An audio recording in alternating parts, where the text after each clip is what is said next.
Just in case you're just now joining us, we're doing on Tuesdays this You Should Grow series, and we go in and out of it each year, and we do them in 4-piece blocks.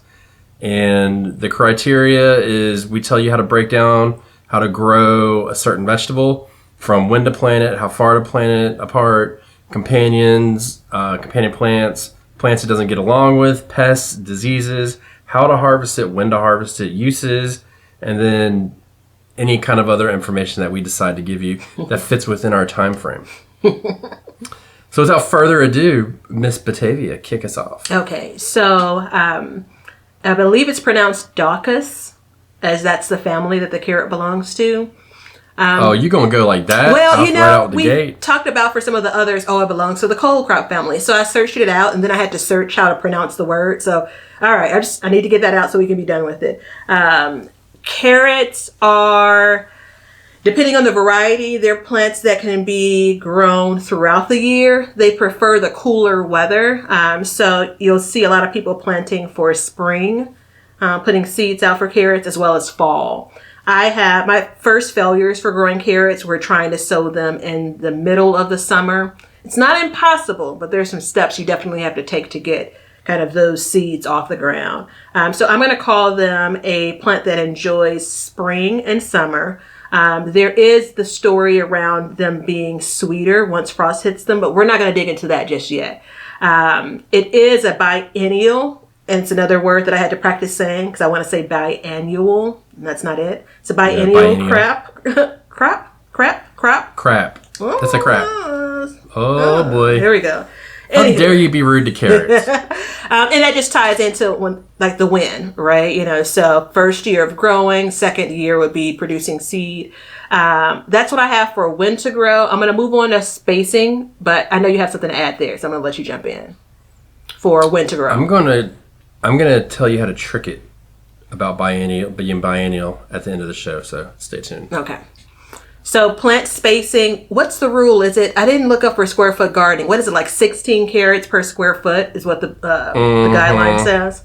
Yeah. All right. So let's talk more so around kind of the planting area for carrots. And even if you have kind of the short boys, I'd say give yourself at least 10 inches of depth. So planting them in a container or a garden bed or in a row that has loose soil. The carrot can actually produce that root. 10 inches is an ideal scenario.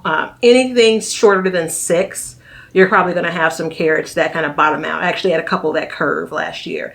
As far as distance apart, I do carrots. Generally, I've done them in rows when I've tried them out, and I grew some successfully last year. I'd say plant them and sow seeds heavily. Do as I say, not as I do. I have a struggle with sowing heavily and then thinning. But that's really a recommendation just because some of the difficulties when it comes to carrots germinating. There is a video, it's a short, that is on Backyard Gardens TV on YouTube, where my brother Ben breaks down how to actually plant, cover carrots, and to increase germination rates. So check that out. Spend the time to go there. It'll help you. But I'd say somewhere between 2 to 3 inches apart, then coming back in and thinning those out because you want a little bit of room for that root to grow from side to side. So that's what I have. You're covering the carrot seeds with maybe about 1/4 inch of soil up to maybe 1/2 inch. You really just want to finely cover it. 1/2 inch is probably even a little bit deep.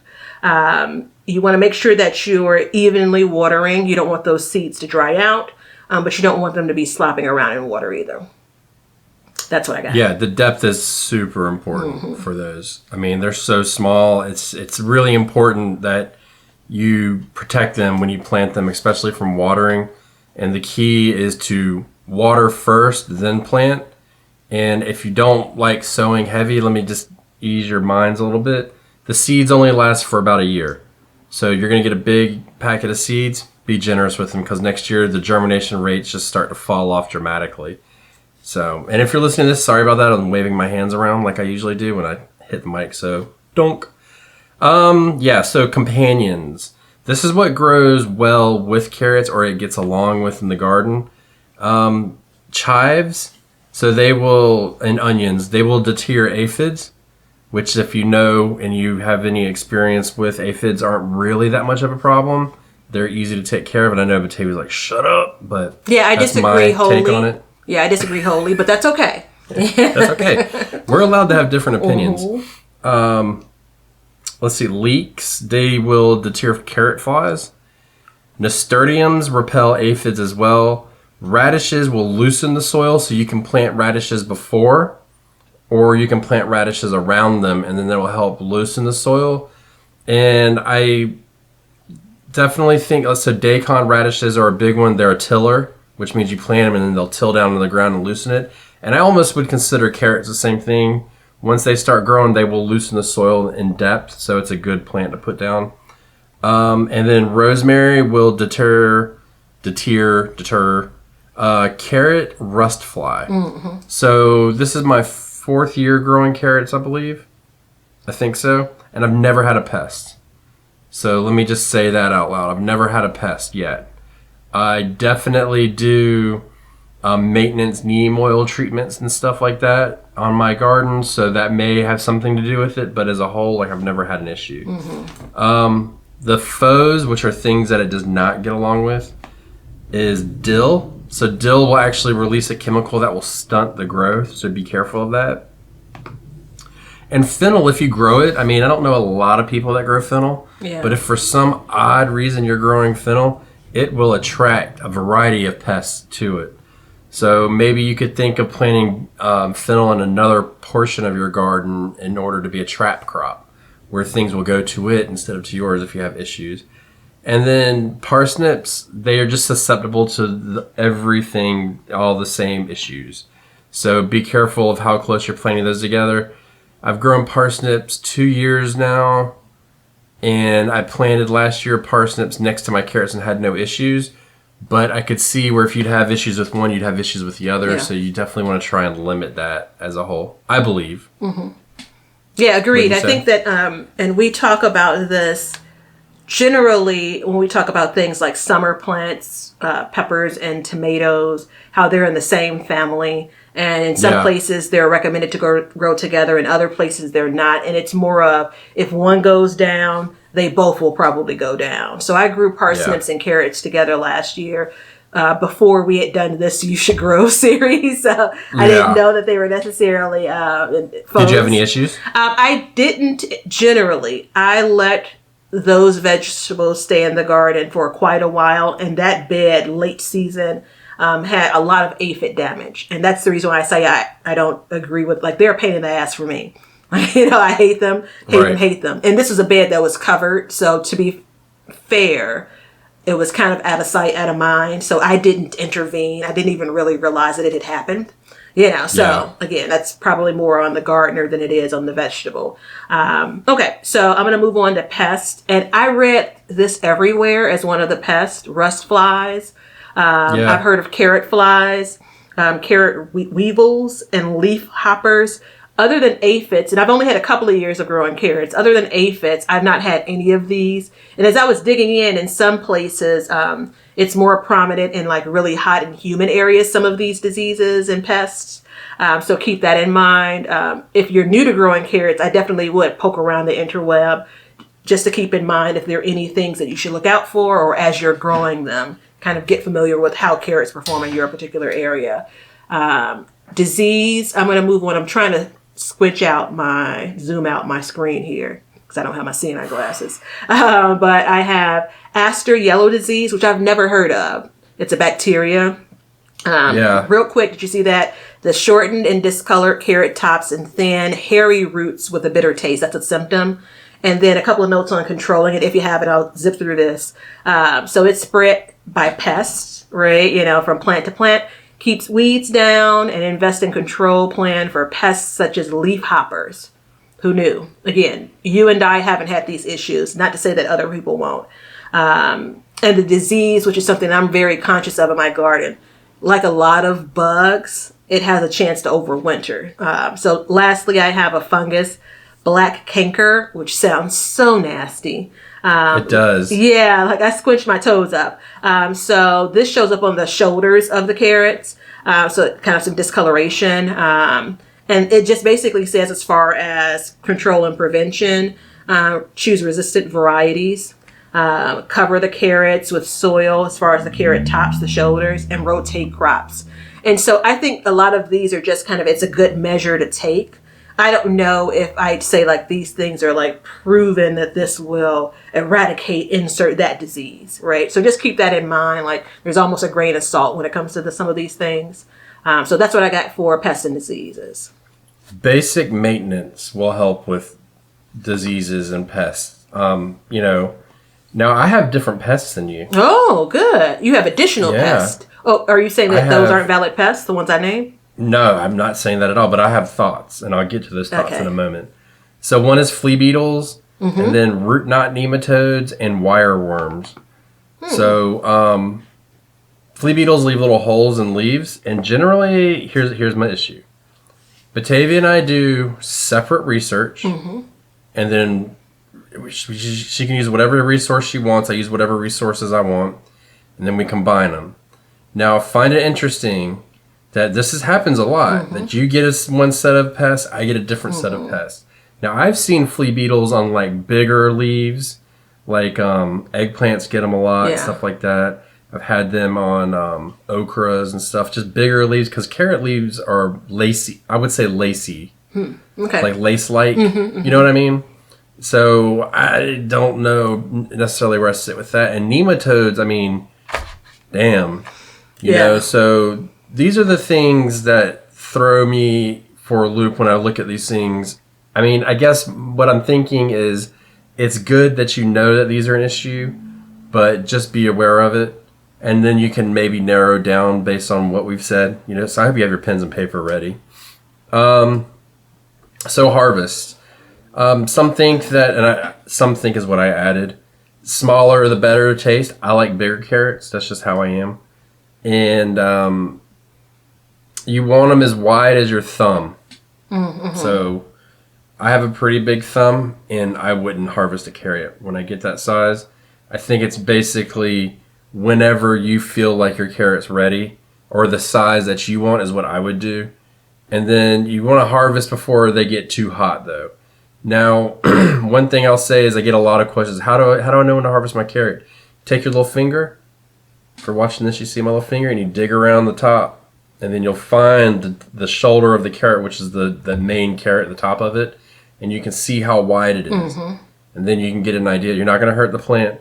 And I'll go in there, and I'll have a big patch of carrots, and I'll go in and I'll do a couple. I'll do a couple with a lot of foliage, and then a couple with small foliage. And interestingly enough, the ones with the smaller foliage are always the bigger carrots. It's very interesting. And just a quick note on the harvesting piece as well. If you didn't thin like me, this could give you an opportunity to pull out maybe some smaller carrots to give some of those other carrots a chance to kind of spread their wings, if you will. Yeah, and I typically do that a lot. I'll go through and I'll thin them. The first time I'll cut them with scissors, then I'll go back, and then I'll pull the little ones out and stuff like that, and leave the other ones that grow. And usually it helps, but sometimes it's too late. Overcrowding them will make them smaller. Uses, you can eat them raw, obviously. You can cook them. You can bake with them. You can use them as a sweetener. They can replace for sweetness and stuff. You can make cakes. Juices, it's really good in a juice. Purees. It's another one of those vegetables that you can, if you have children, you can mix into your food, and it doesn't leave that crazy of a taste. And as a matter of fact, like I said, it'll make it a little bit sweeter. So you can do that as well. But basically, eating a carrot is eating a carrot. Yeah. So I do want to add one note, and I wrote it in your voice. So a bunch of carrot varieties say things like 65 days to harvest, 70 days to harvest. Oh, gosh. And I wrote down, many varieties say 70 days, but Ben has shared multiple times that carrots are more like a 100-day crop. And over the last couple of years, that's basically been my experience as well. After 70 days, you're looking at a really small carrot root. So do as you wish, but it's okay if you're on the 80th or 90th day and you feel like that thing is still growing. But to your point, don't wait until we're in August and start harvesting, especially for those places that get super hot. If I start mine in April, I'm usually harvesting in July. and it's like the end of the harvest season, and then I won't sow again until late September. I'll usually try to do another one, and I'll get a couple that takes, but it's nothing like the first one. Yeah. So, but no, that's exactly right. And if you want a smaller carrot, grow a smaller variety. That's my, So I do Scarlet Nana's carrots, and that's a smaller variety.